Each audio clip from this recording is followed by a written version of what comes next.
Hello.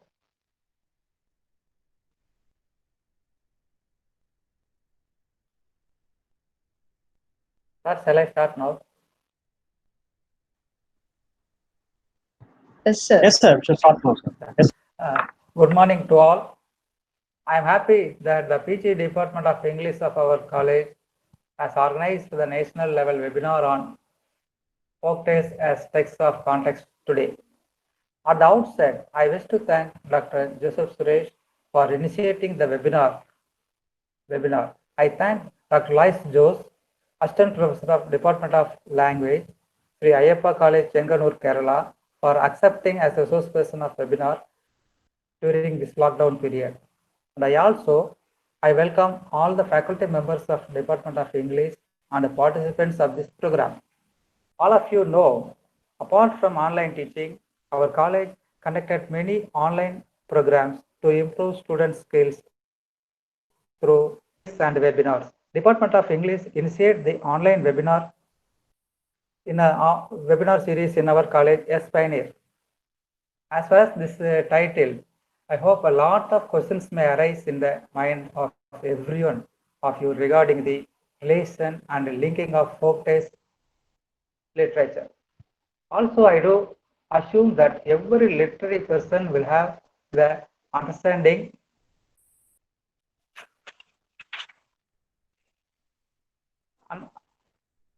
understand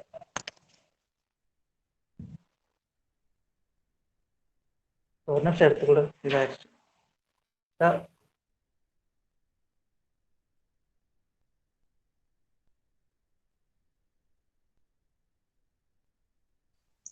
Sir, continue. You are audible. Continue, sir.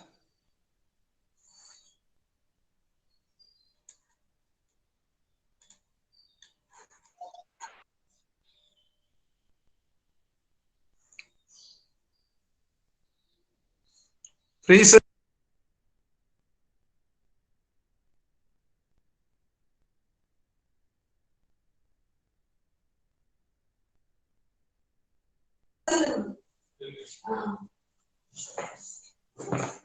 No.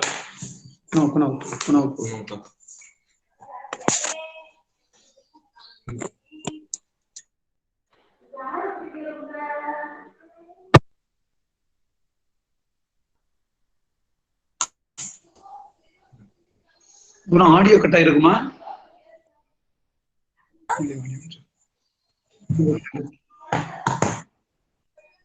Historical backgrounds. Sir இப்போ கேட்குதுங்களா? Sir, okay, continue.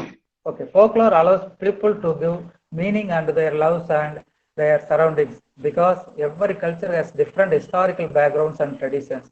Folklore has a different definitions to each culture. And speaking about the contextual theory, which is relatively a new discipline, more so in the data-rich developing countries such as India. It emerged as a new field of learning in the beginning of 19th century, especially in Indian folk literature. The Indian folk heroes like Rama, Krishna in Sanskrit epics and history, and also in freedom movement are well known to everyone. They have found a place in written literature, but in Indian culture subsystem, Indian folk heroes are most popular. These epic reflects the Sati culture, folk tales, allow students to experience one of the ways the society develops a sense of moral behavior in its children.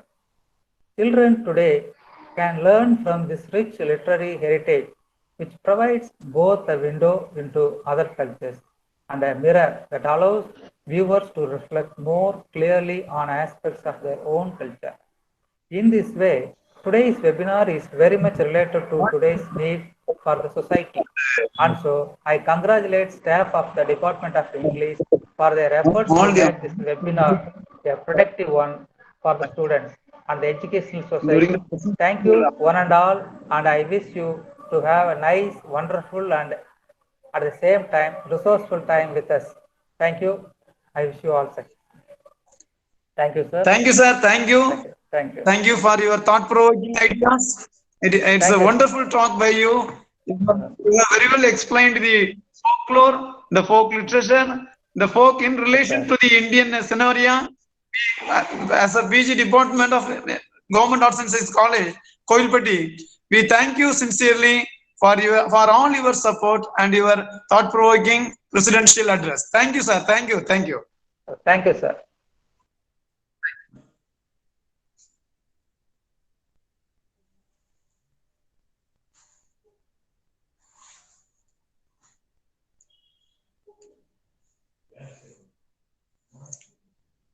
Ma'am, you can start now.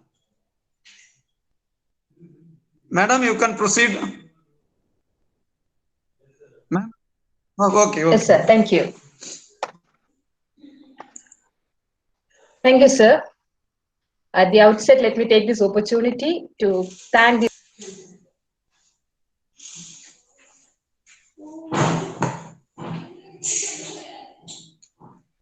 Kindly participants, please mute your videos and mic. Kindly all participants mute your videos and the mic so that we can have a clarity of the voice of the guest speaker. Okay, please kindly do. Okay, ma'am, continue, proceed. Thank you, sir. So I would like to take this opportunity to congratulate the organizers of this webinar at Kovilpatti Government Arts and Science College, who took the steps to share knowledge during the difficult times of the pandemic. I also thank everyone for giving me this wonderful opportunity to be with you all to share my views on folklore and some new ideas. I don't think I can raise up to your expectations because I have been given such a big introduction. I hope I'll do some justice to the paper. The topic I chose to discuss today is titled as Folktales as Text of Context. Now, one of the basic questions when I started doing my research on folklore was what is the significance of studying folklore or folktales in the 21st century? Something called popular antiquities in the 21st century, when science and technology is at its peak. What is the significance of stories that started once upon a time and that ended happily ever after? So I would like to discuss from that concept that folklore is something of the past and not for the present, and to start my discussion. So the folklore is popularly understood or restricted to the idea of knowledge or tradition derived orally mainly from non-literate societies.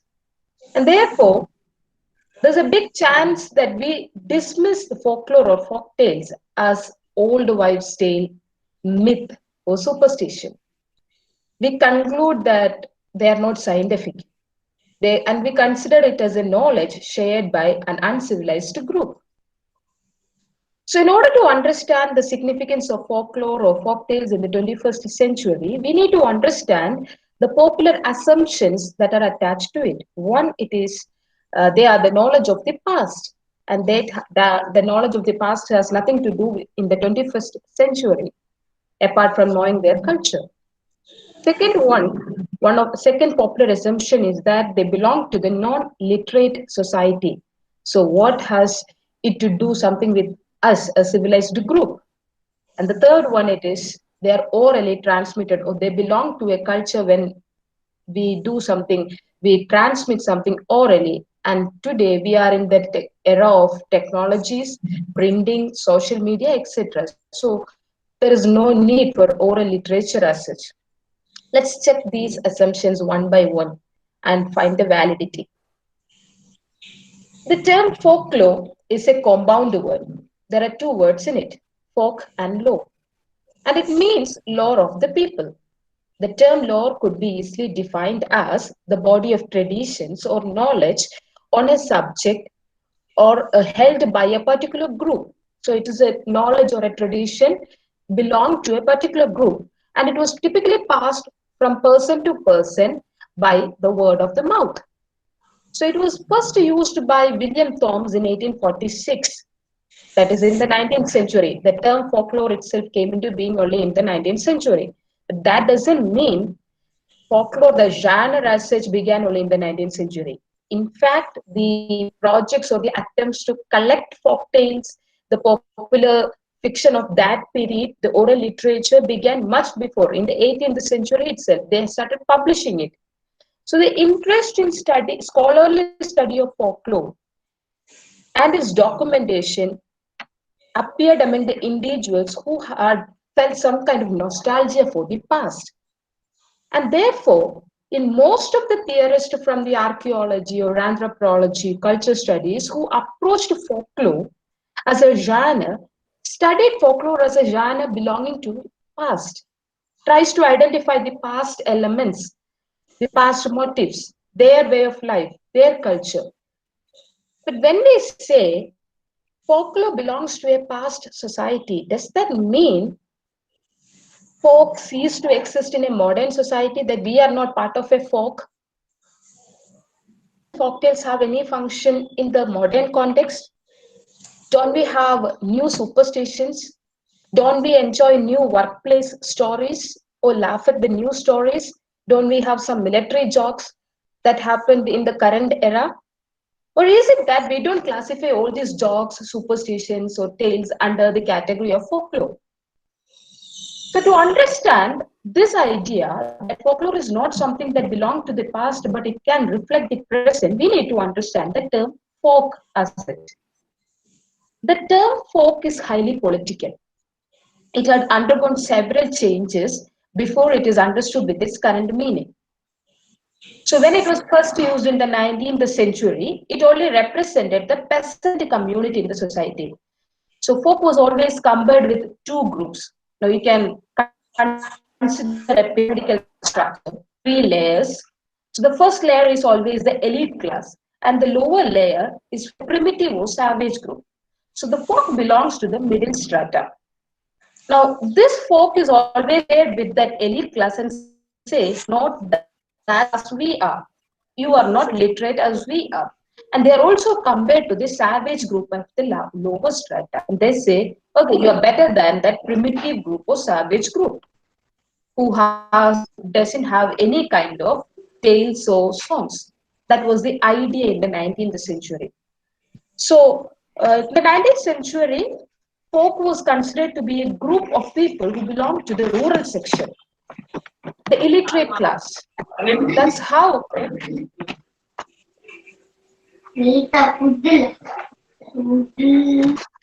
that's how the concept of folk arose as a group of less civilized, uneducated population that belonging to the rural settlements. And that idea has not changed till the 20th century. Especially among the Western critics, they considered the folk as a group of people who belong to the primitive society. So, sorry, the rural class group. So, as a result, almost half of the study or most of the studies that were directed to study folklore were directed to study the peasant culture. They were not directly related to the folk literature as such. So it was diverted to know the culture, the way of life, stop presenting. I request all the participants to be okay with the mobile or laptop, whatever gadget you are using. Okay, thank you. So as a result, most of the studies intended towards the folklore has been diverted to know the culture, the way of life of the peasant community. It was in the mid-20th century, the Western critics started considering the music and tales of the lower strata, the primitive savage group as such, as part of the folk. So till then, the critics didn't consider or didn't even thought that the savage group also have songs or tales as such. So it was only in the mid-20th century they started, okay, there are groups of people who live as savage, what we considered as savage, they also have tales and we need to consider that also as a part of folk. So even then, urban was not in part of the folk. So right after the Second World War or First World War, the industrialization began and then people started migrating from the rural areas to the urban cities in the job. people started migrating to the urban cities in search of jobs and along with that migration, they carry they carried their art, customs, values that formed their identity. It was part of their identity. And most of the times they felt nostalgia for their past identity or their culture also. So this migration marked the perception of folk from the idea of illiterate to the literate society. So the folk began to include the people who are literate also. And this contributed, but again, it can be considered as people who are poorly educated, not of the higher or elite class. So this migration marked the perception of folk from the illiterate group to literate group. So I'm trying to bring to the idea that folk was earlier considered to be as a group of people who are very much poor, rural class, illiterate, uncivilized group. And from there, slowly, the critics began to include the other small groups to that folk idea. So for a long time, as folklore was understood as a discipline that only concerned with legends, relics of the old races, surviving tales and superstitions, customs, beliefs, or traditions shared by a group of less civilized groups. But towards the end of the 20th century, we are now living in the 21st century. So towards the end of the 20th century, the current sense of folk became acceptable among the critics. So any group that shared at least one common factor can be called as a folk. So not by but there is a high probably that we still don't consider ourselves as a part of the folk. So the linking factors of the group can be any one of these. It can be occupation, it can be language, it can be place of residence, your age, religion, or ethnic origin, whatever be it. If you have at least one common factor which you can share with other people, then you are part of the folk. So such a folk population that shares at least one common factor can be as large as a nation or as small as a family. And it is very interesting to know that you can be part of the different folk groups, just like you are part of the different WhatsApp groups. You may be part of the 10th standard group, you may be part of the 12th standard group. There will be some class group with the degree class level. There will be a workplace group. There will be a cousin group. Just like that, folk can be also different. And you can be part of the different folk groups where you share your new tales, your new stories, your new songs, or you share your own new superstitions. If you look to the cinema field, they have a lot of superstitions. Same way, there are new superstitions of that folk group. So you cannot come to the conclusion to say that folklore was only created somewhere in the past, and you just have to pass it on to the generations. Folklore gets created even now as a genre, and it gets transmitted even in the 20th century through different media. So literally, folk is now considered as the law of the people, law of the common man, law of us. So we are also part of the folk. So the first assumption that folk is of the past, folklore is of the past, is not valid. Folklore can reflect the present. Of course, folklore comes from the past, but folklore can also accept the present ideas, the present knowledge. Folklore also reflect the present day. And then the folklore belongs only to the past is also not valid, because we are also part of the folk group.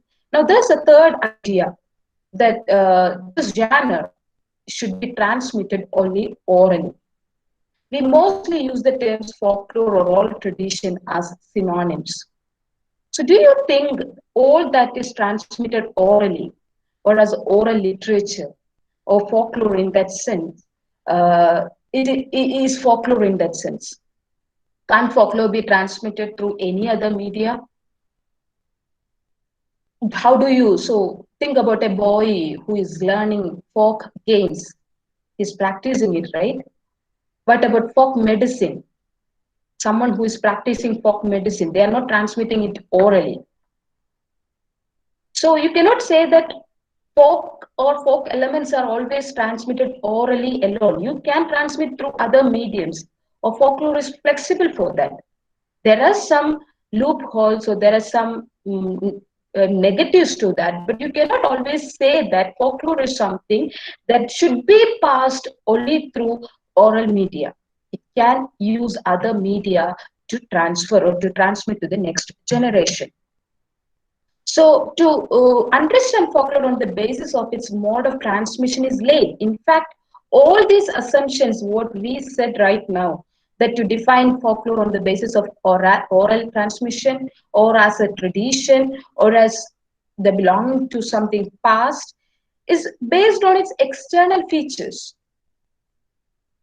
So Utley and Miranda, the folklorist who tried to define folklore on the mode of transmission, they were studying the external features as such. They themselves said that it is not the external features that is important, but it is the form that is more important to define folklore. So form is something that comes inside the folklore, it's not the external feature. Now, to define folklore on the basis of its form, what are the different categories, its types, its classification is going to be a Herculean task. Say like folklore is a genre that includes proverbs, riddles, tales, songs, etc. So it's not possible to study all these forms and to define folklore as such. Think about a song in African folk that was popular among the African folk, and then it is narrating an event. But you can't include it under the ballad. You have to put it in the narrative song. And some other song would narrates the whole event can be included under ballad. So to read all the text, to document all that is available, all the text that is available, and to make the forms is literally not possible. What about the tales? You have animal tales with you. Okay, so like say in the folk tales, you have a lot of tales, and then in one of the tales, you found that there are animal characters, and one of the animal character exhibit a magical element. Now, into which category you will classify it? Do we classify it under animal tale or magical tale? So you have another tale with that. You have some moral tale. The characters are animal. And then you have some religious element also added into it. Now, under which category do you classify that tale? Under the animal tale, or under religious tale, or under the magical tale? So literally it becomes a Herculean task to study all the folklore available and to make the definition of the folklore. So it was at this juncture, Alan Dunes, another folklorist, who came up with a proposal, a three-level analysis. So to help us in the task of defining folklore. According to him, a genre should be defined in terms of its texture, text, and context. So he put forth a three-level analytical form. It should be analyzed on the basis of a texture, a text, or the context. Now, what do you mean by texture? Texture is a physical composition of something. Now, something, I do understand any term with the basic root words, so texture, text, textile, something related. So texture is something like if you have the fabric in your hand, a cloth in your hand, the yarn that goes to and fro. In Malayalam, we say udumbavu, the wrap and woof. The yarn that goes the to and fro in that. So that is what we call the texture that helps us to feel the physical composition. When it comes to the folklore, thank you. When it comes to folklore, the physical composition of something, the texture is its linguistic features, like the tone, juncture, stress, phonemes, morphemes, etc. Now, these are some linguistic features that give the texture of the folklore. When you translate a text or the folklore from one language, from your native language to another language, target language, it is literally impossible to give importance to these textural features. You cannot translate all the terms, all the pitch, the tone, the intonation to another language. For example, when it comes to the tongue twisters, it becomes literally impossible for you to translate from one language to another language because the texture is fixed in tongue twisters. That also comes under the part of the folklore. So you can only transfer the idea to another language, but not the fun, not the that aesthetic sense belong to the texture. Now, this texture um, is usually studied by the linguist rather than the folklorist. And we are reducing, if we are reducing this folklore to the idea of folklore to these textural features, we are actually doing some kind of injustice to it. Because folklore is not just texture alone, folklore is something beyond. Now, the second level of analysis is the text. The text of an item in folklore is the version of the single telling of a tale. It's every time you narrate a tale, the text differs. The text is something what you narrate, the exact wording. When you tell a tale, there's an exact wording. So that is what we call as text, and that changes from one particular time. And then when you narrate the same tale in the next time, that text can change. So, but it is easy to document the text of the folklore, especially when it comes to folk song or folk tale as such. It can change when you render it next time. For the purpose of analysis, most of the time, we take the text because it is independent of texture, it is independent of the context at most of the time. As we already saw, the texture cannot be translated, but the text can be translated. The idea of the proverb, like time and tide waits for none, or a stitch in time saves nine, can be communicated in any language. But the rhythm, the rhyme, any textural details attached to it cannot be translated. And most of the cases, because the text is available easily, the theorist studied the text. But there is a third level of analysis, context. So this area is completely ignored. The term context refers to the social situation in which a particular item is placed or narrated. The function of any folk item depends upon this context. So, for example, if you do a ritual and then there is a myth attached to it, the myth will help you to understand the reason why you are practicing the ritual. So, the function of a myth in the present situation is to give a secular precedent for its present action. That is, we can conclude that the context of a text helps us to explain the function why a particular text is used in a particular situation. It explains the variations, why such variations occurred, why there is a change in the text that occur in the text and in the context. So I'll be concentrating on this contextual aspect. In most of the work, the folkloristics, most of the theoretical ideas, the studies of the folkloristics is based on the text as such. The various schools in folkloristics that make structural studies or any such theoretical approach have put their base on this textual analysis. For example, like Vladimir Propp, who tried to classify the tales into different types, or for Arnett Thompson, or for the Claude Lévi-Strauss, who studied the myths and tried to identify the motifs in the myths. They all concentrated on these structural aspects of the text, but not the context, because it is literally not easy to write down, document the context of a text. For example, if you're going to a tea shop and sitting there and talking something, and one of the elderly person suddenly made a remark, and that remark is a proverb.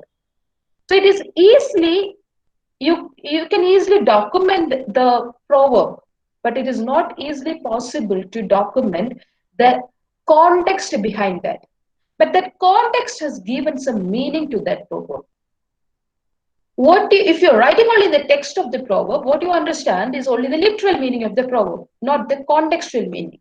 Now, the contextual meaning actually helps you to understand the function, why such proverb is there, what does it mean other than its literal meaning. Now, so because the text alone is studied, the underlying meaning of the text is not discussed anytime. And it is a context, as I have already told, it is a context, the specific situation or the events that help in processing this meaning or fulfilling the function of folklore in any society. So in most of the times, this context is hardly recorded and it's not possible also. And context you cannot always guess. Therefore, without context, the tale, song, or any folk item for that matter remains the same. It just means a tale to you. It doesn't mean something else to you, or it is without any use. Before going, so till now I was discussing something about folklore, what folklore is, what is the politics behind the term folk, what were the popular assumptions. And then I tried to bring in this three level of analysis. And I'll be concentrating on contextual analysis from now on. So before that, I would like to tell a small incident which our ex-defense minister, the Manohar Parrikar, once said. According to him, he once narrated this event. In his village in Goa, they used to cultivate a lot of watermelons. And there is a wonderful contest. So in that context, it is like, you might have read this or you might have heard this. All the kids are welcomed to the farm by the time the harvest of watermelon is taken. But that is by the end of the May. And then the kids are allowed to eat as much as watermelon they want. So once you eat, there's only one condition to that. The one who eats the most number of watermelons wins the race, wins it. But then Mute your video. Ayapraj, mute your video. Please, Ayapraj, mute your video. Okay. Thank you, sir. So this not everyone, the kids who are eating the watermelon, they have only this one thing they have to do. They have one condition. One who eats a large number of watermelons wins the contest, but they have to give back all the seeds in it without biting the seeds. That is the only condition. So that was kind of a practice for a long time in their village. And once he went out to study out, like for his higher studies, and then he came back, he went in search of watermelons in the market and he couldn't find any big watermelons over there, like it was there in earlier period. There were only small watermelons. So he went to find the reason behind it. So the ritual of this eating of watermelon still continued, but he found that earlier they used to get the big watermelons as part of the contest. The bigger watermelons that were harvested from the farm were given to eat or were kept for as part of the contest. But now in the contest, they are given only the small watermelons because the younger generation who came up as the next farmers, they thought that if you are going to sell the big watermelons, they'll fetch you more money. What is the point of giving the kids big watermelons? After all, the ritual must continue. So that we'll give some small watermelons to them and the seeds are taken. Now the seeds are used for the next sowing. What happened in the 7 years time or 8 years time, slowly the watermelon size was reduced because they didn't get the big watermelon seed. Now, you can see that it's a tradition which was passed on to their village for generations. It was a custom what they followed for generations. But they didn't know the meaning of the tradition. They just know there was a ritual. And they didn't try to find the meaning of it. If at all they could place it in the context and they could find the meaning, this would not have happened. So, in connection with context, a folklore can be understood as a possession, representation, or as a communal creation. Now, there is this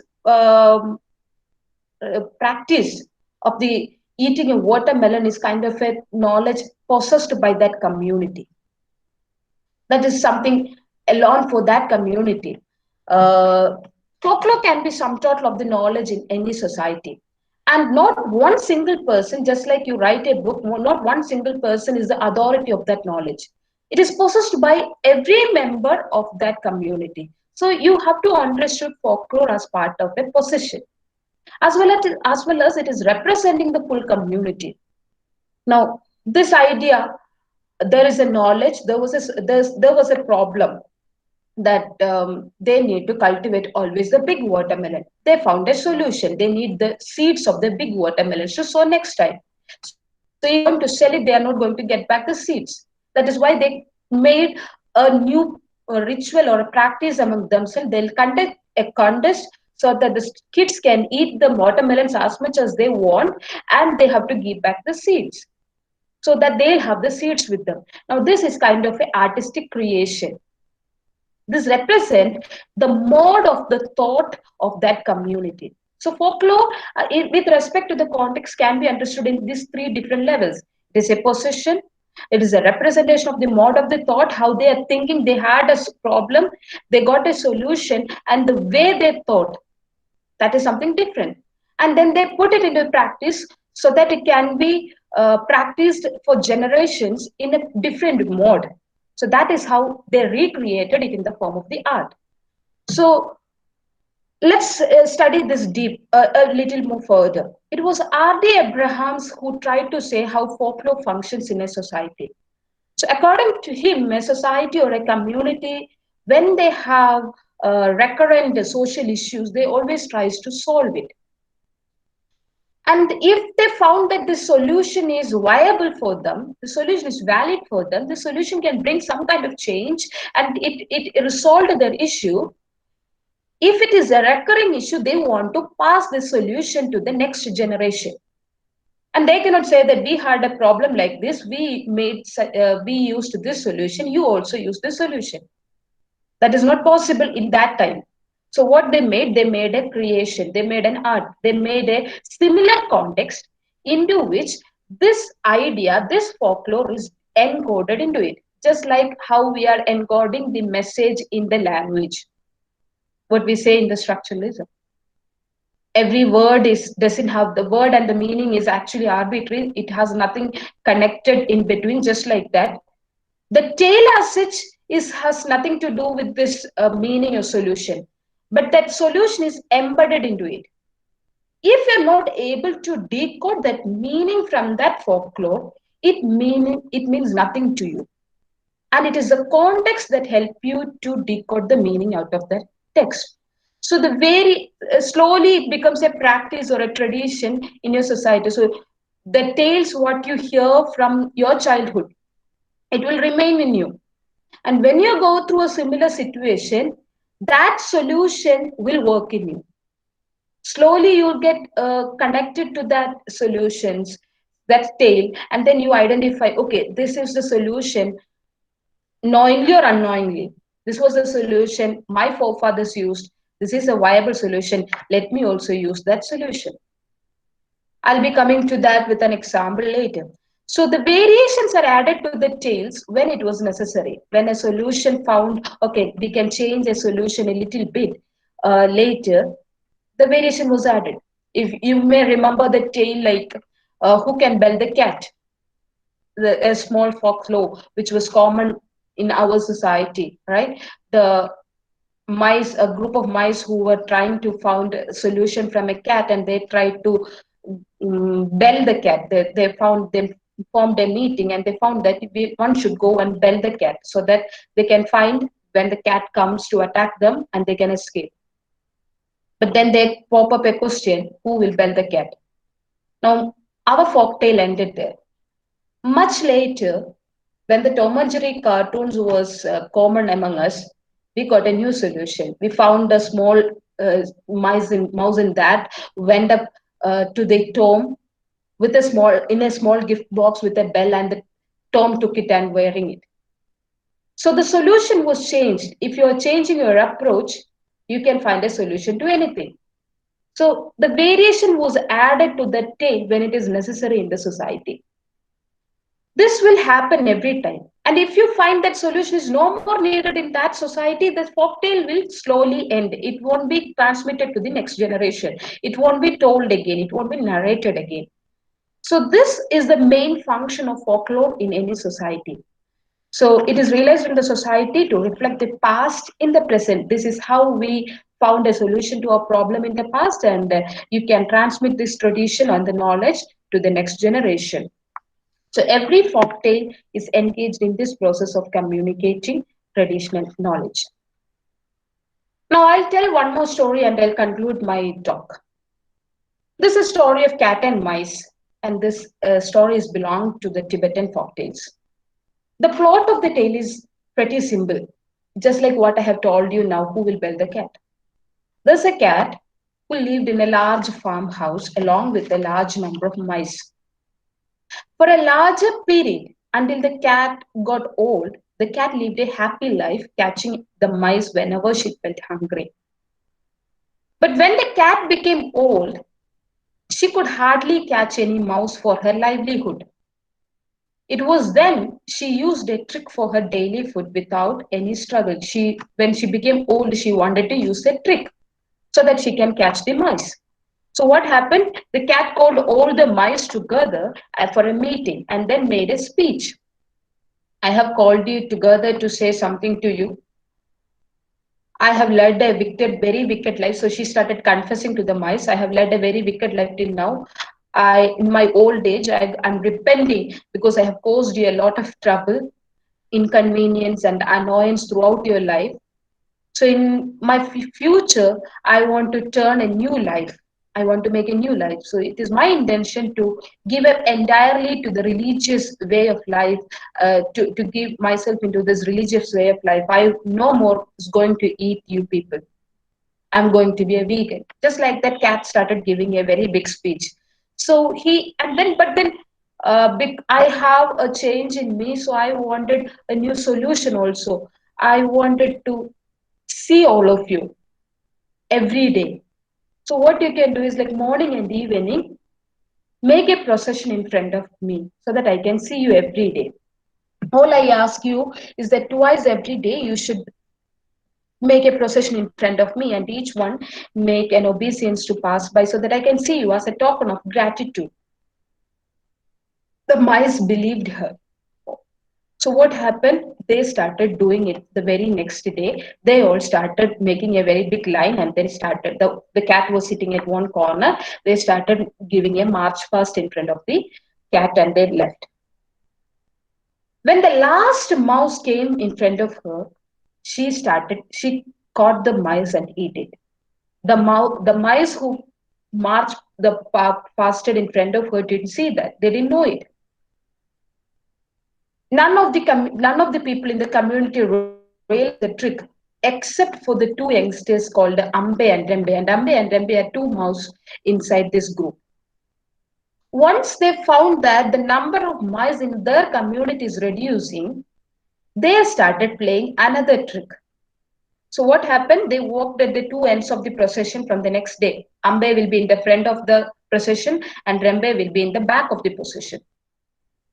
And when Ambe came in front of the cat, Ambe will call out and ask, Rembe, are you at the back? And Rembe say, yes, I am at the back. When the procession moved on, this continued till the last one. The Rembe also passed in front of the from the cat. So nothing happened that day. The cat couldn't do anything. This continued the second time, then the third time. For the third day, the cat didn't get anything to eat. So on the fourth day, when the procession started, Ambe and Rembe told every mice that today this procession won't be very peaceful because the cat is already hungry. There is a chance the cat may attack us. So the cat couldn't take it any longer. When the procession started, Ambe started calling, Rembe, are you at the back? And the Rembe answered, yes, I am. And the cat couldn't take this any longer. So what happened? So she jumped into their midst. But the mice were alert. So they ran away from the danger. Now, this is the tale. This is a Tibetan tale. This tale I read somewhere in the long past. And it didn't mean nothing to me other than just another folk tale. But much later, when I found that it's a Tibetan tale and I could place the tale in the Tibetan context. So I'm trying to say how I was reading it. This tale was actually used to provide confidence to weaker groups that who suffers under the relatively stronger enemies, that even if you're going through different issues, problems, if you have some kind of confidence in you, you can escape it. You can have a future ahead. But then when I placed the same tale in the current Tibetan context, I got a different meaning. Now, Tibet and China, if you know, the China is now invading to the land of the Tibet. So Tibet, the Tibetan leaders are in exile, especially in India. Dalai Lama is in India. They cannot stay in their place. Now, think in connection of this.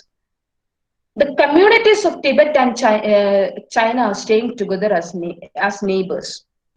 These issues between these communities were common from the time they both communities formed. It was from the immemorial, just like there is always an issue between the cat and the mice.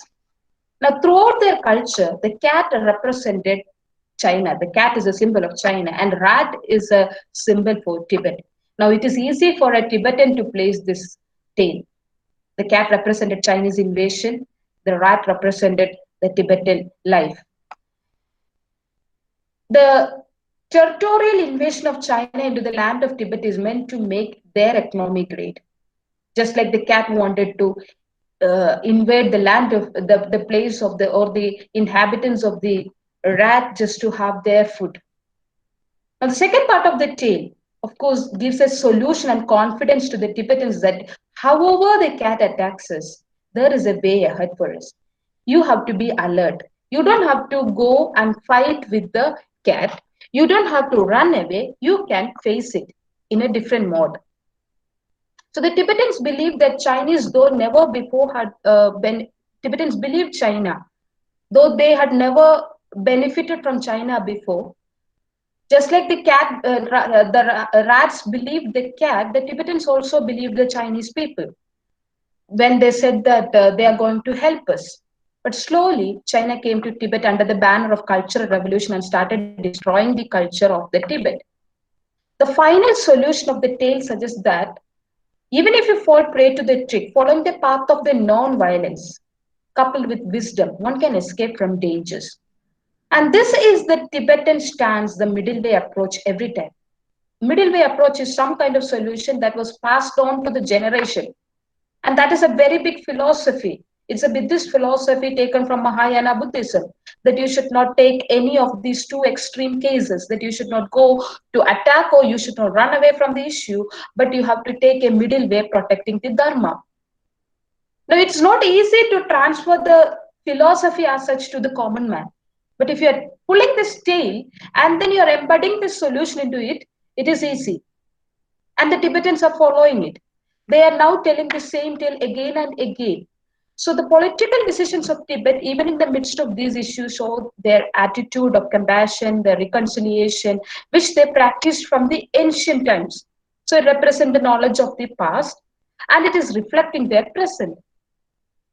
Thus, a simple cat and mouse tale, when placed and read in a socio-political context, could represent their current social issues and reflect the Tibetan response to the issue. So to put it in simpler terms, let me conclude my talk. It is the context that helps us to interpret or decode the meaning from this text. When folklore is thus studied, placing it in the current social context, we can easily overcome the assumptions that the state's folklore as a genre belong only to the past. If the contemporary context helps us to realize its function in the modern society. It is true that various types of folktales represent the society and culture, but apart from the representation, it has its own function in the society from the ancient period till today. The mode of functioning and the interpretation of the meanings change according to the context in which it is employed. So therefore, let's keep our ears open to these magical words always. Tell me a story, please. Thank you. Thank you, sir.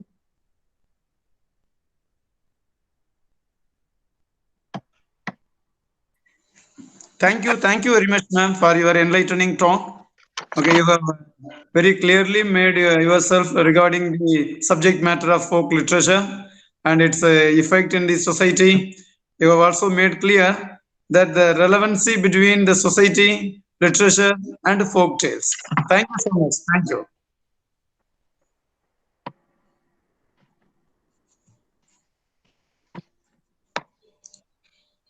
Do you have any feedback or the questions?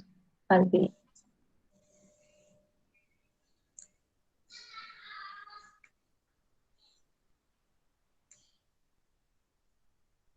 Participants can make your questions now. You can even message the question also.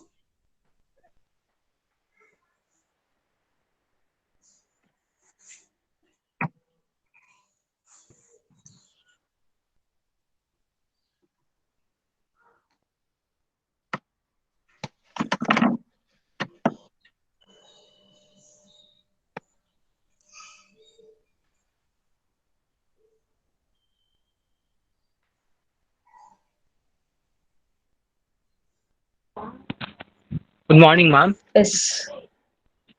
I'm Vishnudev, Department of English from Tiruchirappalli. Yes, sir. Ma'am, I have a question. Folk tales are nowadays at the old age they have literally tell about the society and culture and tradition of the old society. But the nowadays the movies like current movies are different from the folk stories and tales, not relating the societies and cultures. They just taking the movies and films about the commercial and advertisement and for the money only. They don't have any concept at all. Do you think that the folk tales are destroyed by movies? Um, Cocktails are not like literally disturbed by movies. In fact, if you go deep into every movie, there will be a structure behind that. Movies are actually representing it's a mirror that is reflected towards the society.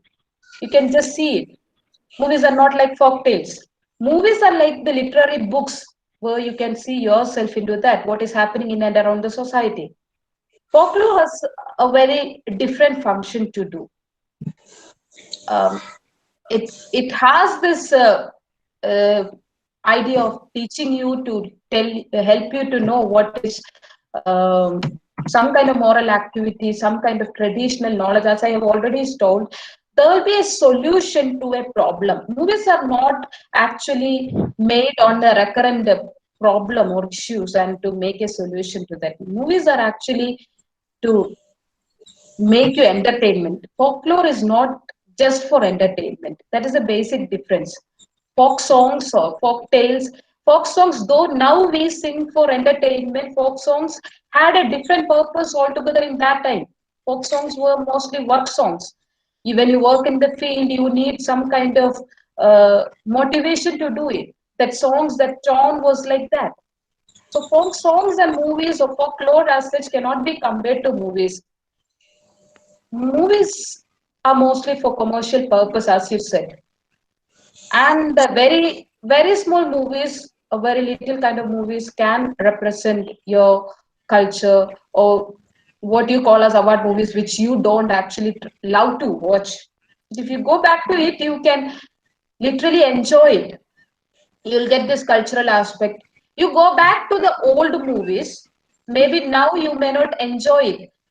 You go back to the old movies of 80s 90s and you try to understand their history, their culture in from that movies. Probably in another 20 years the people after the 20 years or 25 years look at our movies right now and they say, okay, this was the culture they used to have at that point of time.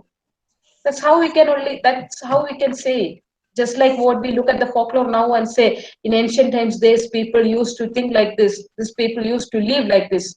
Movies from now, the movies that is released in 2020 have to be examined after 25 years to know, okay, before 25 years or during the COVID period, this was the kind of life these people used.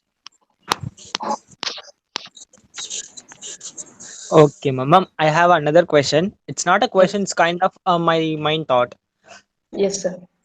Uh, the movie, I mean, the people nowadays watching the movies, but they changing their tradition and culture, because the movies are definitely changing their mindsets, but the folk stories and songs, dramas, not at all change their culture and tradition. They keep supporting and I mean, keep developing the culture and try to keep developing the culture and tradition. Movies are now not at all developing the culture and tradition, even though they destroy and change mind of the people. Are you agree, ma'am? We cannot say that folklore is not developing you. Folklore is not changing you. Folklores are mostly, as I told you, it is basically formed because you had a issue, you had some cultural issues in your society, and then they found a solution for that. It is that solution that is transferred onto you. So you find that okay, that is good because only the positive solutions are passed on to you. When it comes to movie, it is not like that. It is actually representing both positive and negative to you. Yeah, ma'am. What is there in the society? That's how it differs. Okay, ma'am. Thank you, ma'am. Thanks a lot for your wonderful response. Thank you.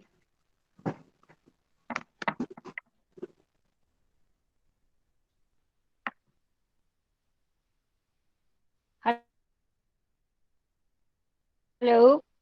Yes. Hello. Yes, ma'am. Yes, ma'am. Good morning.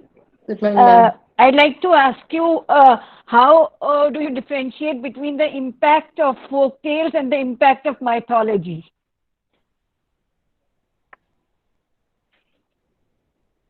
Am I audible? Yes, sir, ma'am. Hmm. Mm, I'm Dr. Ranjana Mehrotra from Agra, Dr. B.R. okay. University, Agra. I'm not sure if I'm able to give an effective answer to that, ma'am, but then I can only talk about the impact of folktales. No, but Folktales, folk tales yeah. and mythology often are interdependent, or we can say they have a similar kind of impact upon the people. So that's why I wanted to ask you, how do you see the difference between the two? They have kind of different, like they have kind of similar impact on the people, but I found that the myths have more impact on the people than folktales because myth is more related with religious activities or rituals which you which you do every now and then. But when it comes to folktales as such, there Yeah, is a high chance that you replace folktales with mythical tales. When you say, even today, when you try to tell a folk tale, we try to tell the tales from the myths as folk tales. We don't go back to this exactly. age-old tales of cat and mice or the tale of the rabbit or tortoise to our students or to our kids. We go back to that mythical tales. That's why we fail that. Then we actually pull in that folk tales to this group. We don't find All a right. different kind of folktales. That is why maybe you find that there are similarities. But folktales and the mythical tales are entirely different group, entirely different genres. They are differently classified. Even religious tales which are part of the folk tales cannot be classified under myths. That's what Vladimir Propol and Levi Strauss says. So the motifs of the myth is different from that of the folk tale. Okay, ma'am. Hello. All right. Yes, Thank sir. you so much. Thank Thank you, ma'am. you. Thank you, ma'am. Hello. Yes, Uh, sir. Good morning, madam. It Yes, was ma'am. a wonderful lecture by you. You have covered each and every area of folk tale, folk story, and folk narratives. A very Thank you, good sir. deliberation. Thanks to the organizing committee also, that they have organized a wonderful webinar on folk literature. I think which is the need of the hour. My question is how the Indian sensibilities are represented in Indian or even Western folklore or folk tales. I am Dr. Naveen Mehta from Sachi University, Bhopal. How the Indian Indian, Indian Indian sensibilities or Indian culture, Indian ethos are represented in folk tales or folk literature. The Indian folk tales, if you go back to the Western critical papers or theorists as such, most of the tales what they consider as that comes from the Oriental part or the Indian part is basically Panchatantra or Jataka tales, folk tales as such, not the mythical tales. So that comes from the Panchatantra or Jataka tales, which represent Indian ideology. And even today, when we are facing some issues or problems, I don't think that we have changed much from that ideology. When I have studied this Tibetan folktales mostly. So their tales are mostly related with Buddhist philosophy, which was taken from Indian literature. So their tales were mostly taken from this Panchatantra type of tales, Vikramaditya type of tales. Exactly, not the exact tales were there, but the type of the tales were there in the Tibet. So it represents some kind of Eastern culture when it comes to the West. When you go back to the Western culture, the Western critic says that it is mostly magical tales. The fairy tales are more there than the folk tales. Whereas we have a group of folk tales, viable issues we found a pretty good solution. We have these issues like when we have geographical boundary, territorial invasions, what to do when we have when to sow certain things, why to sow, how to sow, everything we have folk tales.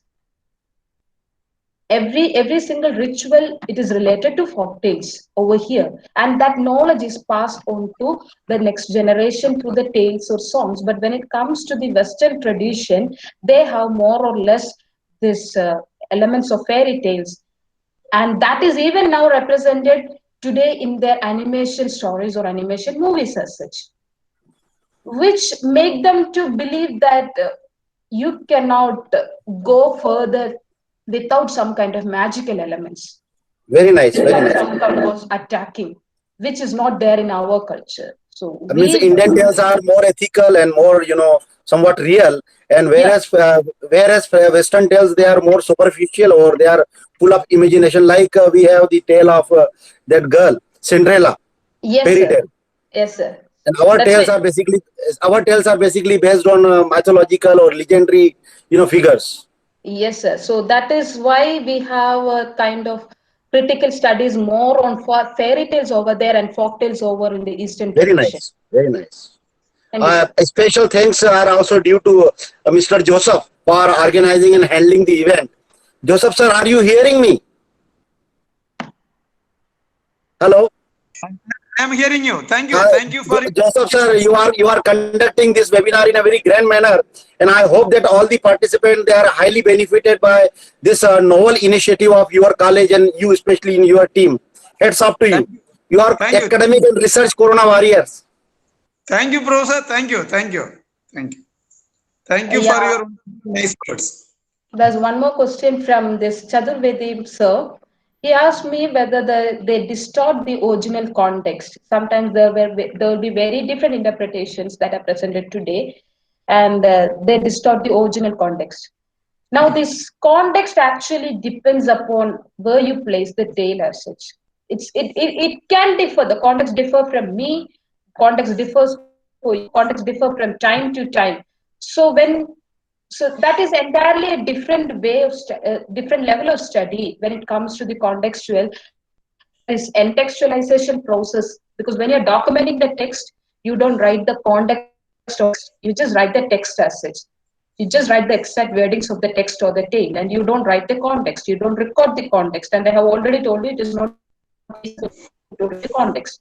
So, what happens when you read the text? What happens when you read the tale? You place yourself into that context with your cultural idea, with your social context, and try to find a meaning for you. It's structural aspect. It can differ from person to person. So you cannot say it is distorting the original context. There is no original context for folklore as such. The first time when it was narrated, it differs for the centuries. The next time it is narrated, the context differed, the meaning differed. So it is up to you into which context you are reading or into which context you are hearing the proverb and to find the solution to that. I hope I got and I gave the answer to your question, that you are not distorting the original context. You are actually trying to get the meaning. And that meaning is based on the cultural context and social context in which you are reading the text.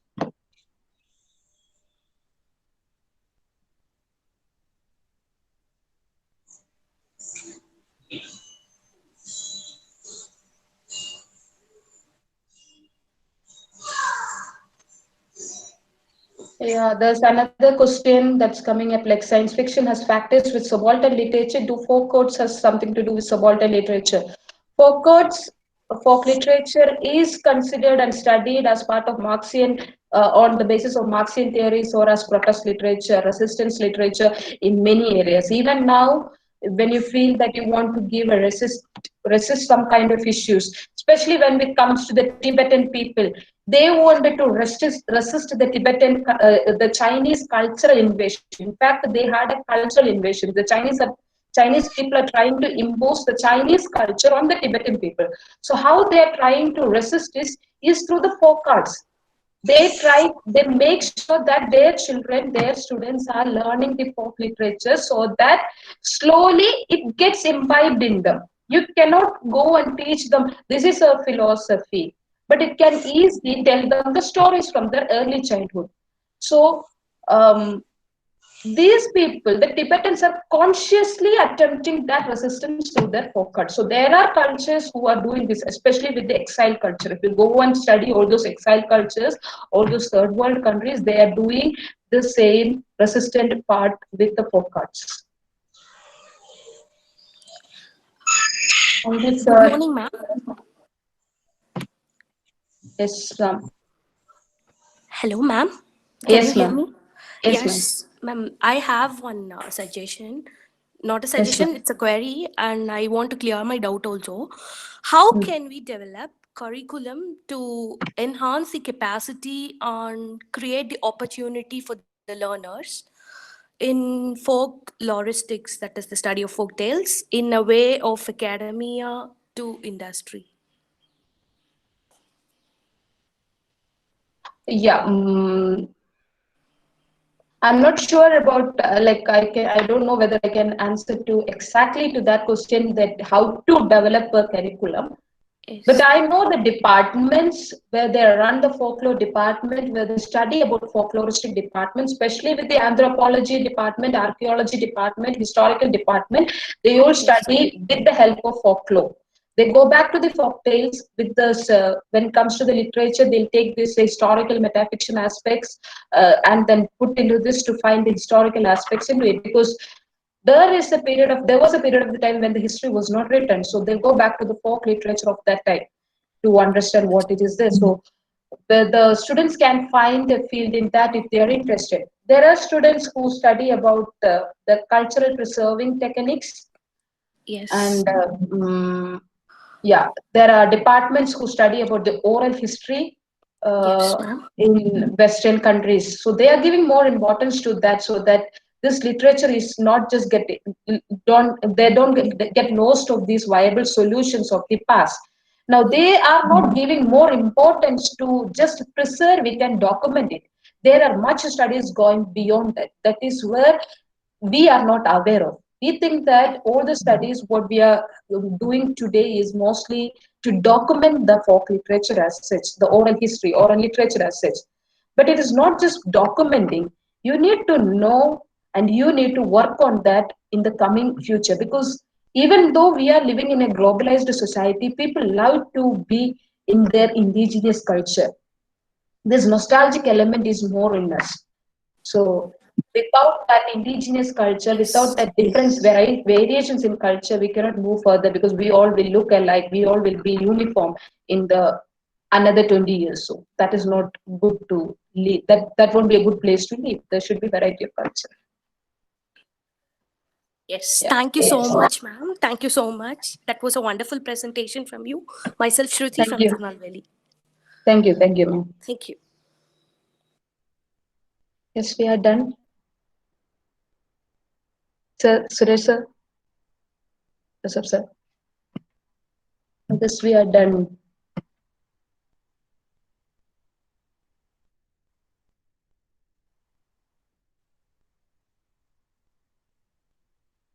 Sir, Joseph sir.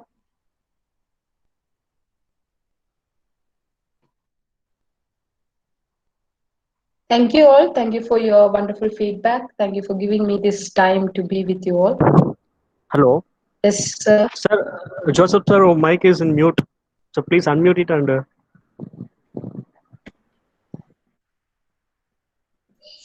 Ma'am, thank you. Thank you very much for the wonderful session. We had a fruitful, and we have been here for knowing how the time is passing on. Very interesting. Thank you. And Thank you, sir. Thank you. wonderful feedback also from other states also. So on behalf of the department, on behalf of the college management, on behalf of principal, I thank you once again. We will meet again. Okay, we Thank will you, meet sir. again. Thank you so much. Professor Guna can turn over to switch over to Dr. Sangeeta.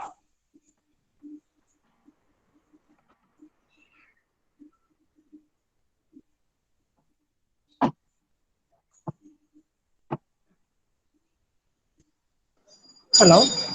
So am I audible? Yes, ma'am, you are audible. Good morning, ma'am. Good morning, everyone. I'm honored to have the opportunity to propose a vote of thanks on today's webinar.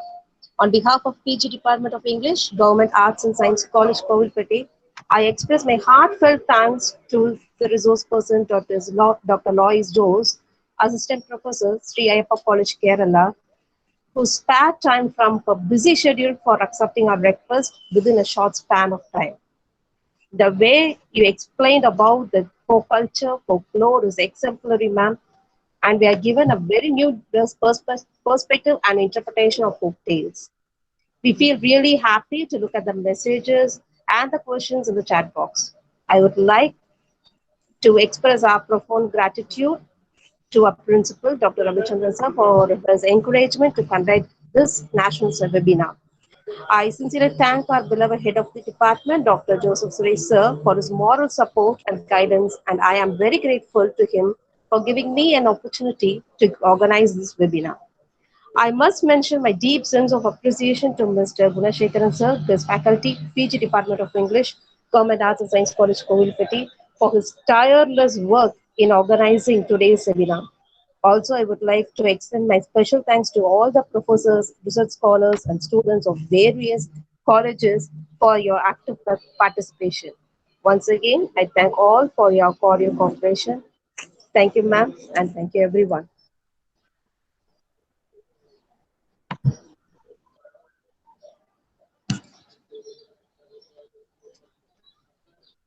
Hello? Yes.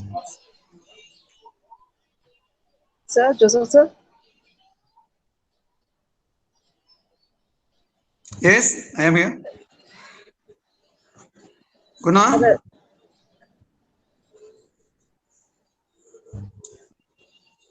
Guna?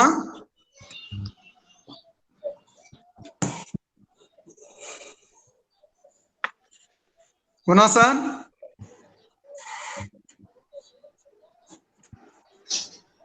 Sir, thank you, sir. Sir, thank you. Thank you so much. Thank you, so much. sir. Thank you. Hope you can conclude this session, I hope. Okay. So, Thank you, on behalf of the department, I thank the principal, I thank the college management for teaching and non-teaching, and I thank my department faculties also, and thank in a special way Gunasekaran, who is in the program. Also, I thank Dr. who is very much interested and who has contributed a lot to this webinar to come in true. So thank you everyone. I thank every one of you. Thank you. Thank you, sir. Thank you all.